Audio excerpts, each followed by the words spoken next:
8 things most detailers are doing wrong. Hi, I'm Ivan. I'm Nick. And this is DIY Detail. We've comprised a fun list of things that we see that sometimes annoy us about this industry, that we see people doing and going, why are they doing that? That's why I have this serious face, because we don't want you to do it wrong. We want you to do it right. Detailing should be fun, but there are ways that you can have it more fun, Ivan. Right. The number one, and we're not saying this is the most important, but this is number one on the list of 8 things most detailers are doing wrong. Detailing like it's 1983. Yeah, and by that I say, for myself, I've been detailing a long time. You were actually detailing in 1983. Yes, I was. Most of you out there, you know who you are. Right. You were not detailing in 1983, so You may not have even been alive. I listen when he talks about this stuff. But basically, there are people that are using techniques and methods that were great in 1983 or 1984 or 1990, whatever. 1986? Could be. But they're using techniques that we should have gone past a long time ago. An example that I use all the time, people that extract every seat that they see. Not every seat needs extraction. And today's seats have electronics in them. They have occupancy sensors, they have airbags, they've got seat heaters, they have fans, they have all sorts of things that don't really appreciate water. So not every vehicle needs an extraction. And there's some detailers out there, every interior they do gets extracted. Or polishing paint. The same thing. They're using techniques that work great on lacquer paints in the 70s. So that's creating heat and using pressure and things like that. Today's modern paints don't appreciate that. So adapt your techniques to the auto industry. The auto industry has changed. We don't have carburetors in cars anymore. We don't have drum brakes on the front wheels anymore. The industry has changed, or the vehicles we're working on have changed. We should change with it as well. We started DIY Detail to meet the modern age. Right. Professional results. We also wanted to bring back that nostalgia of how fun it is to wash your car in the driveway, like we used to do with Grandpa or your dad, you know? Yeah. Paste waxing in the driveway. And so the question is... Not paste wax, no, sorry. Is wax dead, right? Wax seems very 1983. Yeah, no, wax still has its place. There are a lot of detailing chemicals that have their place that seem old school, but they still work. But it's adapting to modern technology in terms of what are we working on? We're not working on lacquer paints anymore. We're not working on single stage paints. We're working on modern clear coat that's a plastic. Detailing like it's 1983. Another one that I see all the time is people saying, oh, I've had a panel repainted on my car or something. And how long do I need to wait before I put a coating on it or a sealant? And in the comments, you'll see 90 days, 90 days, 90 days, 3 months. You don't need to do that anymore. Today's low VOC paints, when I had my body shops, we actually coated them in the paint booth if they didn't need to have a dust nib removed or anything like that. Well, one other thing that folks used to do before there was iron remover. Yes. You would decontaminate paint with wheel acid. Right. Again, that was old single stage paint. That was lacquer paint. It could stand that. Today's modern paints, they really don't like heavy, like phosphoric acids, things like that. They're not good for the vehicle. And actually your wheels, same thing. Wheel acid was developed in a time when we had chrome wheels or we had stainless steel hubcaps. Aluminum, the aluminum wheels that we have behind us, yes, they're aluminum, but they have clear coat on it just like the rest of the body. There's plastic elements on wheels now. There's all sorts of things that acid really is not good for. It's safe until it's not. Right. It works until the whoopsie. Yeah. That's what I'm hearing from you as it relates to wheel acid. Yes. So your message to those who use wheel acid because they think it's an effective way to clean is? Only use it if it's absolutely necessary. It shouldn't be, oh, I use this on every car. No, you're hurting yourself, you're hurting the wheels, you're hurting the environment, all sorts of things. Number 2 in the list of things that most detailers are doing wrong. Following trends. Following trends, there's advancements in the industry and then there's trends. And an example, we joke about this all the time, but the Instagram pull, when we're using a drying towel to throw it on the panel and then pull it back towards us, sometimes that's effective. But there are trends that we see, like one that annoys me is the little makeup brush on the interior going over a whole panel, trying to make a nice foamy thing. Again, great for clicks, looks great on the internet. On TikTok, Instagram, things like that. In reality, it's just taking your time and wasting it. Detailers that are taking 3, 4, 5 hours to do an interior, you really need to look at your processes, why you're doing them, and understand why you're doing it. And once you understand the why, you may stop doing those things. Is there anything that you shouldn't do on an interior that detailers tend to do? Well, like I said, extraction. Every drop of water you bring into the interior, you should take out of the interior. Another thing is spraying on the panel, spraying on the dash. Overspray is not a good thing. It can land in areas you don't want it to land. So spray into your towel or use a rinseless dampened towel to do the first wipe and then the second. The other one is, I see people, they take a rinseless dampened towel or they use whatever chemical and they're just spreading it all over the dash and then it sits there. They haven't really cleaned anything away. Because what you need to do is go over it, emulsify the dirt, break it down, and then while it's still wet, while it's still damp, wipe it off. Same thing that we do with panel prep. Panel prep, I see people, they spray it all over the car, then they wipe it in and they think they're good. They haven't removed everything. When you're using a panel prep, you want to emulsify what's on the surface. In other words, it's floating in the panel prep, then you wipe that off. If you ever worked in a body shop, if you were to prep a car before painting by just spraying on the prep and wiping it like that, you'll find out how bad that gets. And it's the same with ceramic coating. What about this idea of multiple steps to pre-treat your car? You're using a foam of this pH and then you rinse, and this pH and then you rinse. And I don't know if that's a trend or if that's been around for a while. Do you have any thoughts? We teach a foam rinse foam method with the same chemical. Right. Same soap. Right. Using multiple chemicals. If you're a hobbyist, have fun with it. If you're a professional, it's the contact wash that's actually doing the work. So it isn't those pre-treats, and you don't need an acidic pre-treat followed by an alkaline pre-treat or vice versa. No. Now, if the car is really, really bad, you don't know the history of it, it looks like it hasn't been washed since 1983, then sure, that might be a good way of pre-treating. But if you're maintaining your car on a regular basis, Incredible Suds or rinseless wash is all you actually need. Well, we use water spot remover, which is an acid in its own way. But we use that after we've taken care of the grit and the traffic film. Because when we use that acid on all those oils and grease, it doesn't actually do a lot. It's not super effective early on. No, it doesn't get to the paint. The reason we use our water spot remover, and it's lactic acid, by the way, the reason we use that at the end, we've done the contact wash, we've done mechanical decontamination with a quad fold towel, we've used iron remover, then the last step is removing the minerals. And that's why you want a water spot remover. It's actually a mineral cleanse. Speaking of water spot remover, it's an essential step in decontaminating paint for us. Yes. But number 3 in this list of things that detailers are doing wrong, at least most of you, too many dang chemicals. Yes. And that's Rich coming from a chemical company ourselves. Right. Like, don't throw stones if you live in a glass house.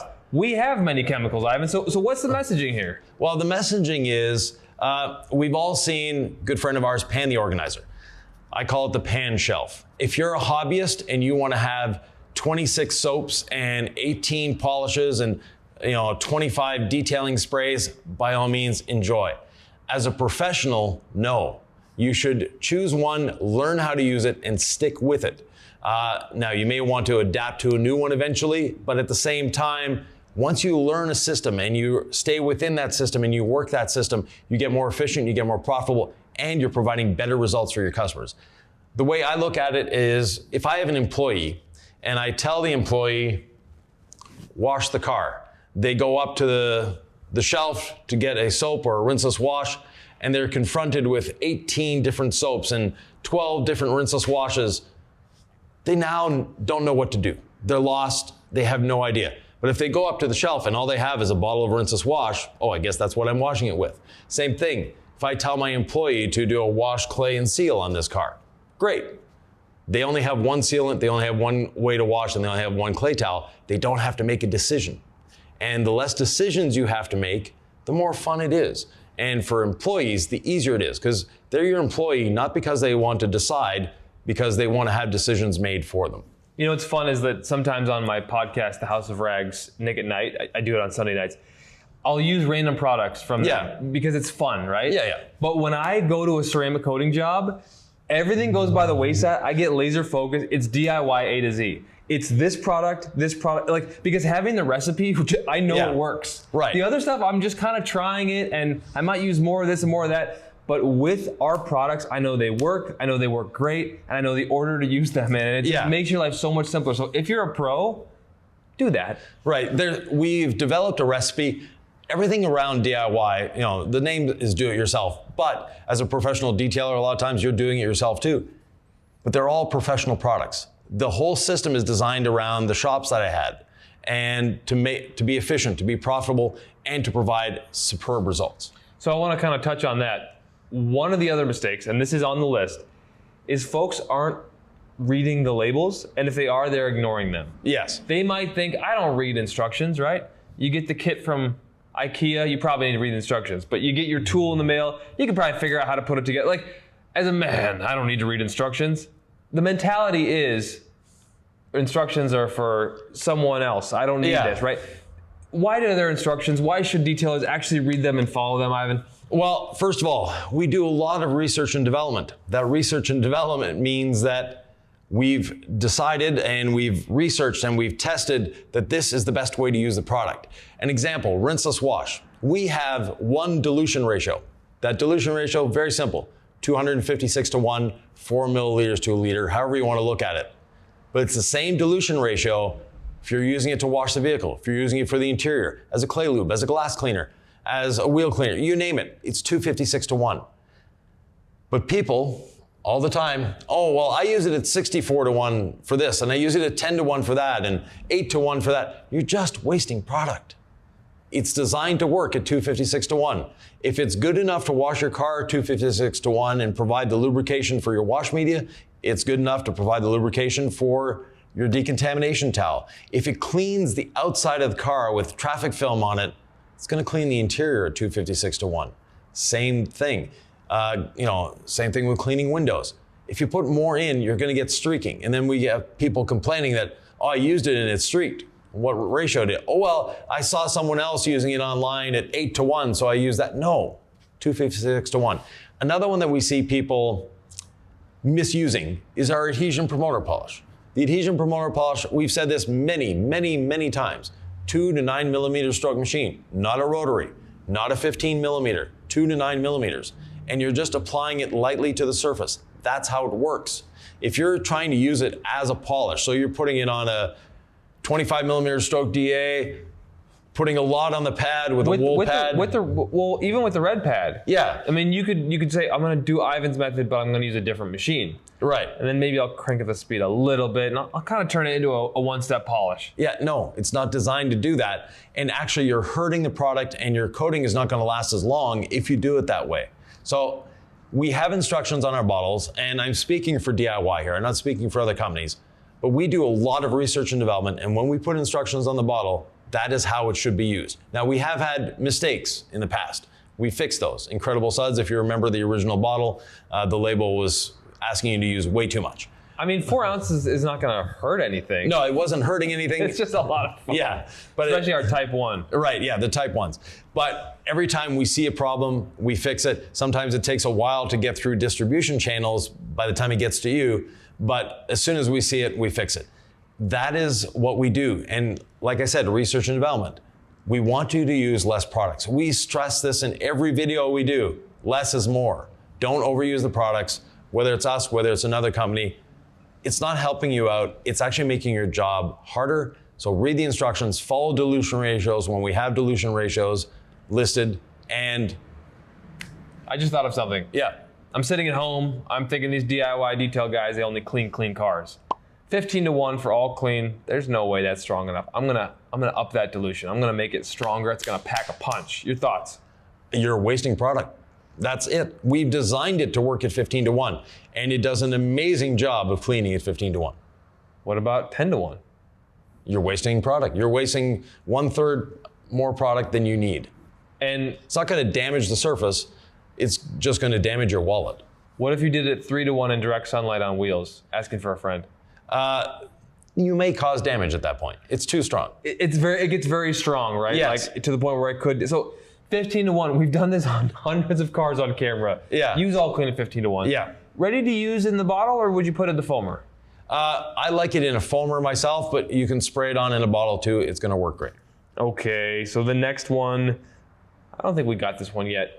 Playing chemist, and I think that kind of is a nice segue from yes. I'm going to change the dilution ratios because I think I know them better than Ivan or the chemist. playing chemist is a classic detailing mindset. I love being the chemist on the front lines. Yeah, no. Like one example is, I'll put a couple ounces of rinseless wash in my soap bucket to provide more lubrication. No. The surfactants are not designed to work together. You may actually be hindering the lubrication instead of adding lubrication. That's one example. Or overusing a chemical, or I combine this with this to make this. And it's just this beautiful, no one's figured this out before. Yeah, no. I've discovered, the way. I will become a detailing legend in my own lane. Yeah. Because I've decided if you just add 2 drops of compound, 1 drop of polish, a little bit of this, a spray of that, it's the bee's knees. Right. We've all been there. We've all been there, and it doesn't work. And a lot of the time, that can actually be dangerous. So if you're not in a lab with an exhaust hood, don't start mixing chemicals together. We do what's called an exothermic pre-wash, and we don't recommend this for every vehicle. It's for very, very dirty vehicles that we would recommend this. And it's mixing an alkaline and an acid. And mixing alkalines and acids can result in very, very dangerous things. And we had a short go viral with that. And a lot of the comments is, well, can I use this chemical? No, the answer is no. Unless the company that makes the chemicals is telling you to mix them that way, do not do that. You could actually, create a very nauseous gas when doing that. So, we're gonna go to the next one, Ivan, but do not play armchair chemist. You've been warned. Do what you want, obviously, but we're just saying, it's probably not gonna end well. No. Menus for professional detailers is a little niche. So we're gonna get to polishing in a second. We got some polishing tips for you, but a lot of our viewers are pros. Yes. And so Ivan was like, there's too many options on people's menus. Yes. Think of, you're very hungry. You go into a restaurant that sells cheesecake. They're a factory. Anyways, their menu is confusing, to say the least. You went in there hungry. It took you half an hour to read the menu, and by the end, you don't know what you want to eat, because it's like, did I want this? Did I want this? You're flipping back and forth through the menu. No, don't confuse your customers. Give them a nice, simple, easy menu to work with, and you can add a la carte items if you want to, but don't over confuse your customers. The other thing is, don't nickel and dime them. If you're doing a ceramic coating, include all the steps. But I've seen some people say, well, applying the ceramic coating is this much, but to wash the car, it's this much. Then to do the prep is this much. And if you want to polish, it's this much. No, ceramic coating service is a ceramic coating service. An interior detail, in our shops, we did not have multiple levels of interior details. If we're getting in there and cleaning the interior, we're cleaning the interior. And if someone would say, well, can you do a lower price or whatever? Yes. Which half of the car do you want me to do? Driver's side or passenger side? But we can't lower our quality and lower our standards just because you can't afford our service. Wow. Okay, Ivan. I hear you. I hope that's helpful to detailers out there. What should they charge for an interior detail? I would start at $250 and go up from there. Your time is worth the same whether you're doing the exterior or the interior. Figure out what your hourly cost is and then work from there. 2 more on the list, Ivan. We're talking about paint correction now. Yes. Correcting, enhancing, polishing. Tell them what you have to say. Correction is something that happens in a prison. It shouldn't be happening on your paint. We want to enhance the paint. And today's paint systems are much, much thinner than they used to be. We used to have 5 mils on a car or 125 microns. Today, you're lucky to have 80 or 90 microns on that paint or 3.5 mils. Polishing to enhance, to make it look better, great. Polishing to correct, in other words, I want to get rid of every scratch on this panel, you're damaging the vehicle. No detailer in the history of detailing has ever removed a scratch. What we have done is remove the paint or the clear coat around the scratch down to the level of the scratch. So our goal, my goal when I had my shops, was to enhance the paint, to make it look make it look better so the customer is happy. And what we see as detailers and what consumers see on their cars are very different things. If it's your own car, you're a hobbyist at home, you have scratches that bother you. But will paint failure bother you more than maybe a hint of a scratch somewhere? I think so. So the scratch, what we're trying to do is round over the corners so the light doesn't reflect and catch that scratch. From 5 feet away, if the car looks good, that or 3 feet away, stop there. You don't need to get in a dark room with a spotlight on an angle and see this scratch that once you have normal lighting conditions, you'll never see again. So as a professional detailer, you're wasting your time, you're damaging your customers' cars, because every time we polish a car, we're damaging your car. We're removing clear coat. And again, what does the customer want versus what you want? Remember, these are the cars that drive through snow. They park at grocery stores. They're in the soccer field parking lot with kids. Like, cars get driven. They go through car washes. Once they're out of your hands as a pro, they are part of someone's daily life, and they are going to treat them as such. Right. They're going to get used and abused, unfortunately. Listen, this is coming from someone who's done the 40 to 60 hour paint corrections and tried to get out every little micro marring tick. For what? I think back to, I'm like, for what? When it looks good from here, everyone's gonna see it and say, that's shiny paint. Yeah. So, you know, it's an expectation thing with customers. You gotta run your business how you're running it. But to see how happy everybody is when their car gets ceramic coated by us, and we one-step 95% of these cars. We do them on camera. There's nothing to hide here. We show you, we one-step them. We tell you why we one-step them. We're trying to preserve clear coat. Yes. That means one polish, one pad, one machine. We're not swapping from a wool pad for more aggressive cut to a lighter pad, you know, a foam pad for a more aggressive jeweling shine. No, we get the majority of this stuff out and we bring back a lot of shine and we put the coating on and everything looks great. Yeah, and the customers are happy.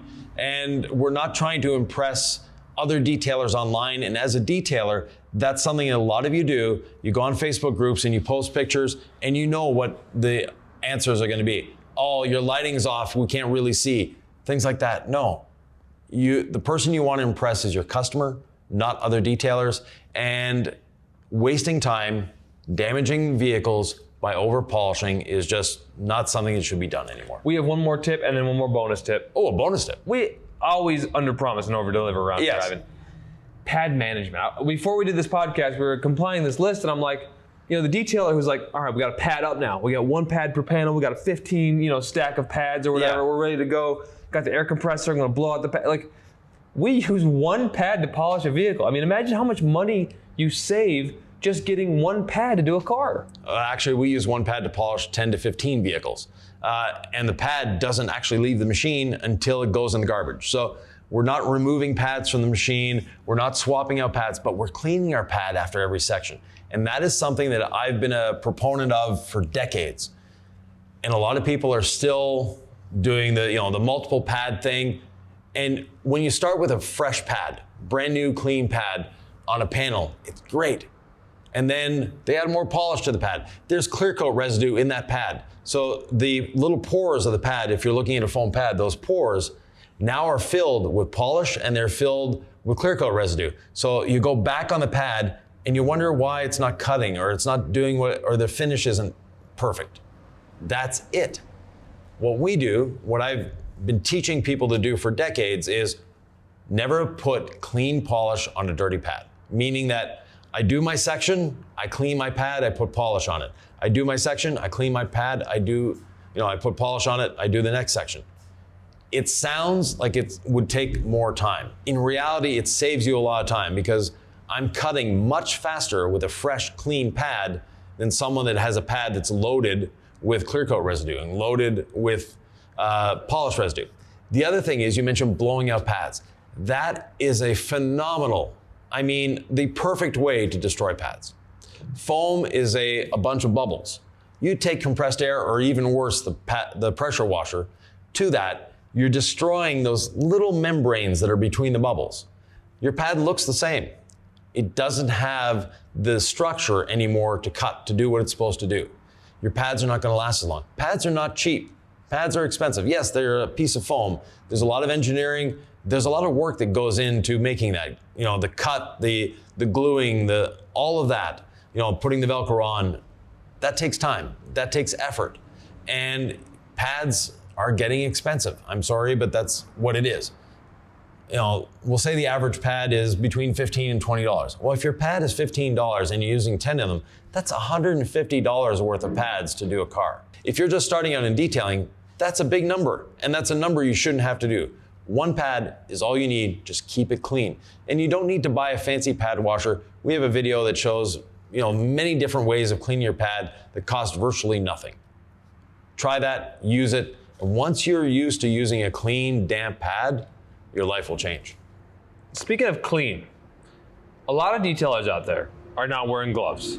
And the gloves protect your skin, which is a very large organ, Right. from these chemicals. And it's a very simple step that I think a lot of people skip because they're not weak. They're manly men. They're tough women, whatever. Yeah. I don't need no gloves. I would just say, why not wear gloves? Why not just stay a little protected in terms of your hands? Yeah. One, my hands get sweaty. Get some cotton liners, won't be a problem anymore. When I'm putting my hand in the bucket, it's getting wet anyways. Don't put your hand that deep in the bucket. You don't need to go down to the grit guard when you're using proper techniques. The grit guard is there to prevent the grit from coming back up. You shouldn't be scrubbing your wash media up against a grit guard. You don't need to do that. The gloves are there to protect you, and not necessarily from the chemicals. A lot of our chemicals are extremely safe. But what are you taking off the vehicle? On the vehicle, on the surface of the paint when you're washing it, you don't know what's on there. There's some nasty stuff on there, and it's getting into you. If it's on you, it's in you. So please, wear gloves. Also, wear safety glasses. The other thing we mentioned, polishing and cleaning pads with compressed air. That's a lot of dust in the air that you're breathing, and it's not exactly the best dust to be breathing. I was going to say, before we go, I wanted to mention that compressed air, Yeah. wool pad, full of compound and clear coat residue. I'm blowing that in the air. I see dust. What's happening as I breathe that in? Even if I'm trying not to breathe it in. Right. It's getting on your skin. Not a good place to be. You're breathing it in. Plus, your shop is dirty, meaning you're gonna have to wash the car afterwards. Now, we started this by detailing like it's 1983. Back then, most of the times we'd polish a car, there'd be so much residue that we'd have to wash the car afterwards because of the dust that was created, because of the residue, etc. So that was an extra step that really didn't need to happen. Today's modern systems, like our gold standard polishing system, there's no dust, there's no sling. We polish the trim. We're not taping trim anymore. That should have disappeared a decade ago. There's no need to do that. We actually polish the trim on purpose because it looks better. If folks want to learn how to use the gold standard polishing system, this is an amazing video that will show you how to polish like Ivan talked about. See you there.